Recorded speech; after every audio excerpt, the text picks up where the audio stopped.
Since I became involved with the Ice House, I've really dedicated my time to the SME sector, the small and medium-sized sector, and particularly the owner-managers, the people who really count in those businesses, the understated heroes as we've called them over the last few years.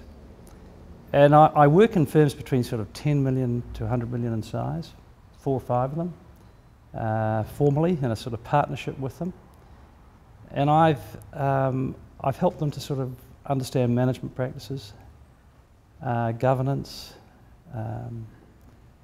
That has enabled them to grow the firm. What a person like I try to do for them is talk to them about the things they don't know, really. And the trouble is they don't know what they don't know, because they just don't know, because they haven't experienced it. Like, you know, if you've experienced it, you sort of know what to do, but if you haven't experienced it, you don't know what to do. And in my case, I've had a bigger company life, so I sort of come across quite a lot of things in that work life that they haven't come across yet. And when they come across it, they don't know it, so they put their foot in it. And it's quite a big mistake. It might be an acquisition they're making, and they get it wrong because they didn't do the due diligence properly. They didn't think to ask that sort of question.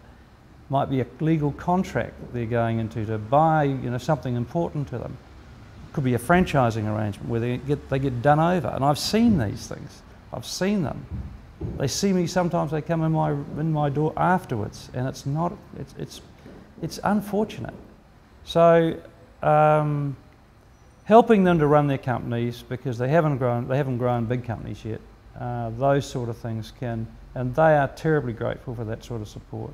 So once we've got the management in place, then we put in place a decent governance, and that's usually got not a big board. It's typically, I've been on the board, and they'll have another outsider, and then the owner-manager himself, and maybe one other person. So be 4 of us, something like that. Understated heroes, I'm really pleased with that term. That sort of captures what they are, because they are bloody heroes, actually.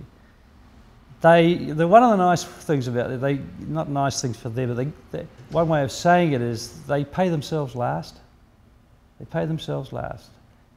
Like any startup, you know, you get paid last. You get paid, if there's anything there, you get paid it. And usually you've got to put money in. And guess who's got to put the money in? They do, each time. And will the bank do it? Well, maybe, but maybe not.